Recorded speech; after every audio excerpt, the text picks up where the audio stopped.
have a chance to check on people's skill. Right. So now, linen is sanctuary.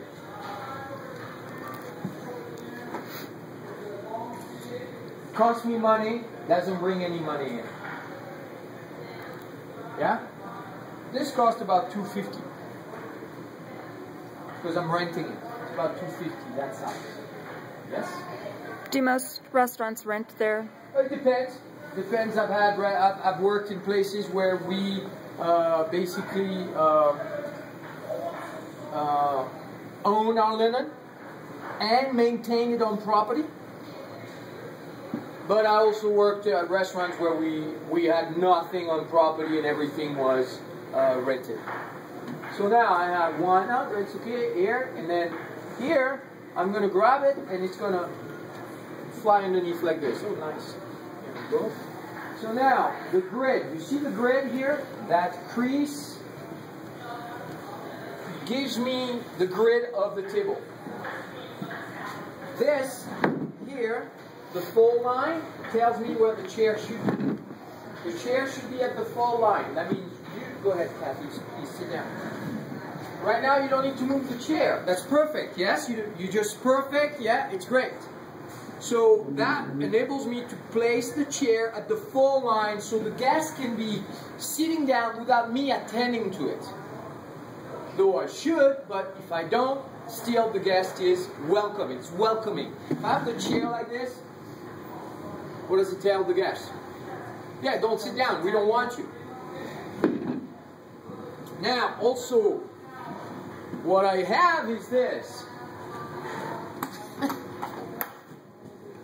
Everything that I set up in my dining room is set up on the visual of the guest coming that way because they all come through that door, yes?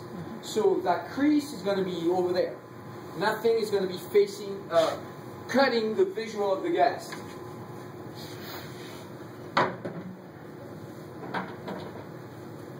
And usually on my setup, I have the salt and pepper behind a centerpiece. I don't know what happened to my centerpieces. They're gone. Usually what happens every year, they get rid of it and we get fresh one the next year. And here in front, what I put my entertainment, my candle. So it goes entertainment, centerpiece, and this is hidden. Because nobody needs to see my salt and pepper. It's there as a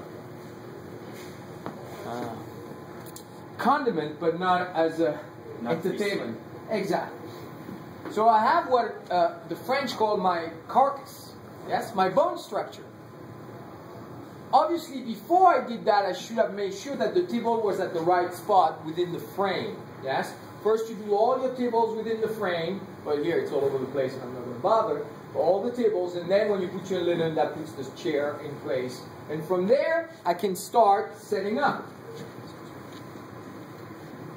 So, I have my... This is my serviette with all the flatware that I need to set up. I could have several, if I had several tables to set up. Yes? It's not touching the tray. There's no cross-contamination. Oh, and I'm using this. And all I'm going to do is, I have hot water here. I do this to take the little spots out. Yeah. So that way I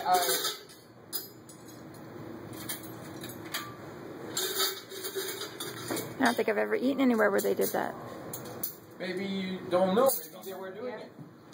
No, I'm saying there are always usually spots on.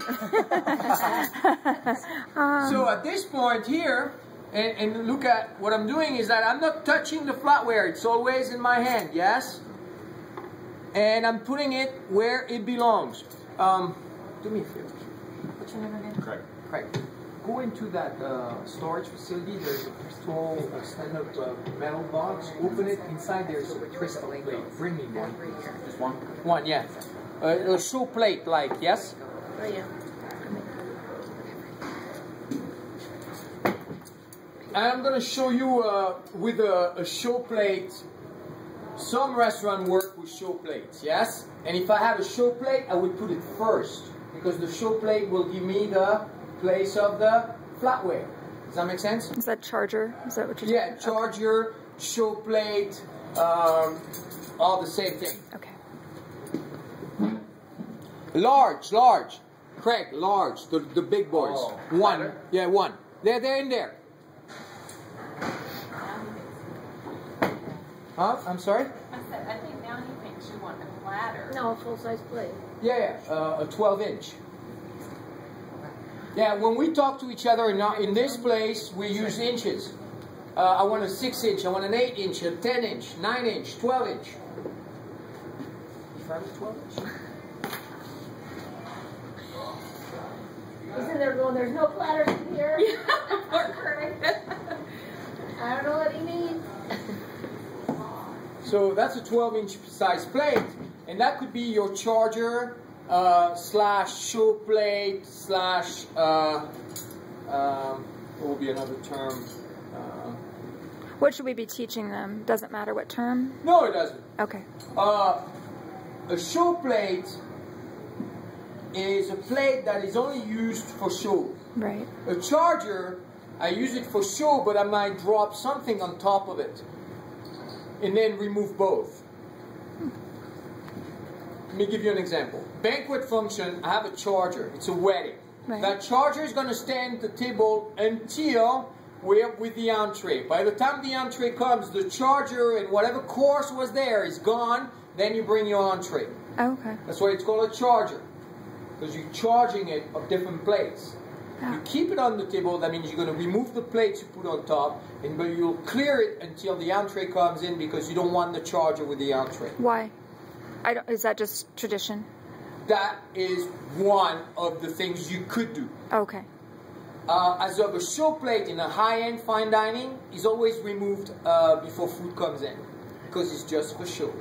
So it just sits there just because. Beautiful. Ah. Oh, thank you. Yeah, there you go.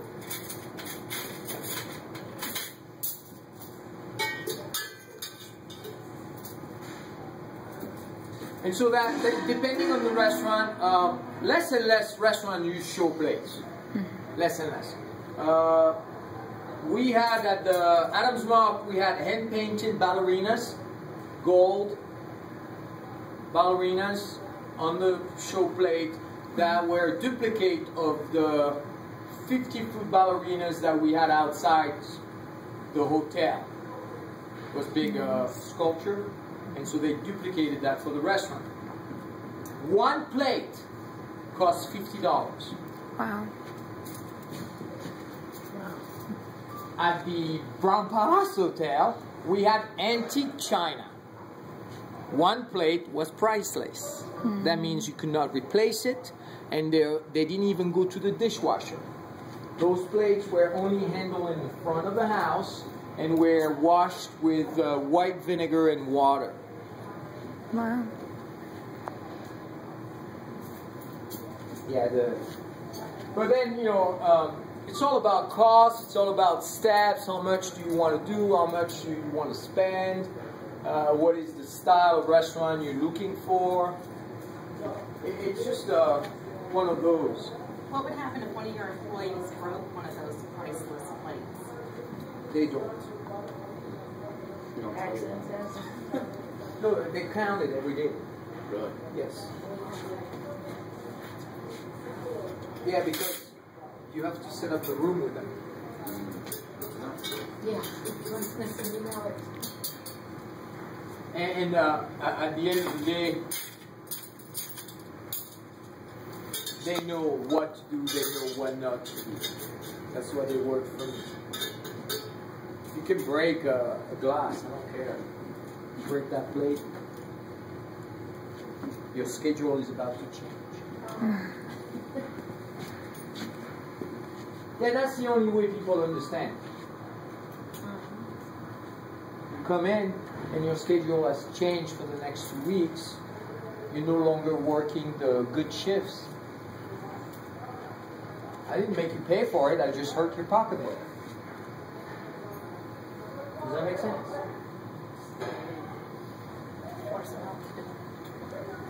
At the end of the day, they'll understand.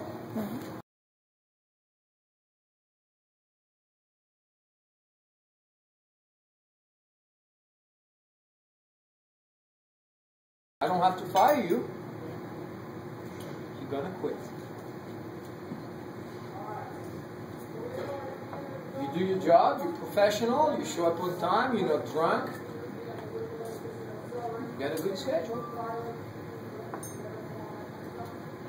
So you see, this is more of a banquet style setup.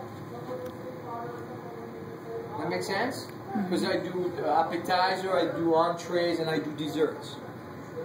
If I was a freestanding, I will just have the entree setup. Make sense? And then I'll be marking as I need it.